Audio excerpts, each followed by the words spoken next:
Hello everyone, let's solve JEE question in 3 minutes. Interference fringes are observed on a screen by illuminating two thin slit.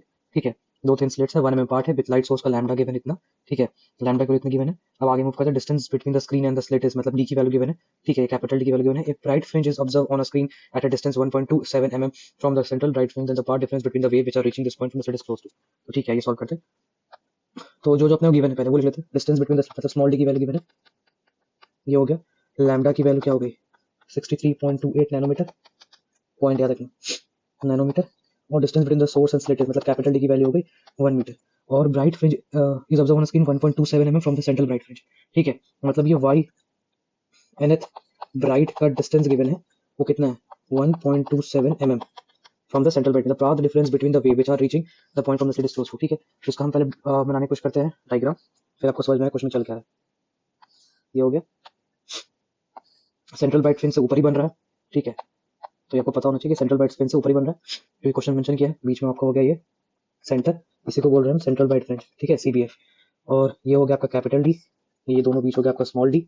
यहाँ से यहाँ का जो distance है ना, ये हम बोलते हैं यही आपका, हमको यहाँ पे ब्राइट फ्रिंज मिल रहा है. ठीक है, जो ब्राइट फ्रिंज मिल रहा है इसी की वैल्यू अपने पास गिवन है. कितना गिवन है, 1.27 इंटू 10⁻³ मीटर. अब सवाल ये उठता है कि हमसे पूछ क्या रहा है, which are reaching from this the path difference, मतलब इस पॉइंट पे, मतलब इस ब्राइट फ्रिंज जो पॉइंट है ना, इस पे डेल्टा एक्स की वैल्यू क्या हो गई.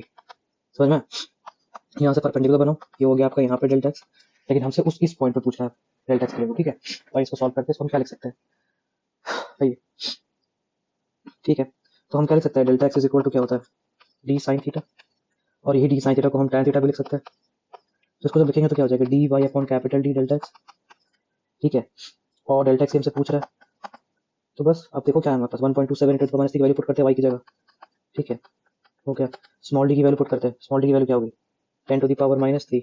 कैपिटल डी की वैल्यू क्या होगी 1 मीटर. तो अपना आंसर क्या हो गया, अपना आंसर हो गया 1.27 इंटू 10⁻6 मीटर. मतलब कि डेल्टा एक्स मतलब path difference, path difference at point P, at point P. और पॉइंट पी कौन सा है, ये पॉइंट, इसी को बोल रहे हैं. तो डेल्टा से क्या हो गया 1.27 माइक्रोमीटर. यहाँ पे लैम्डा का कोई काम नहीं है, क्योंकि हमको मेंशन नहीं किया ना कौन सा ब्राइट फ्रिंज है, कौन सा, मतलब कि n इज इक्वल टू 1 है, first bright fringe, second bright fringe, इसलिए हमको इसको यूज ही नहीं करना. अगर हमारे पास n होता तो हम डायरेक्टली n लैम्डा लगा देते, लेकिन यहाँ पे अपने पास लैम्डा मतलब n नहीं है, इसीलिए इसको नॉर्मली रखा गया.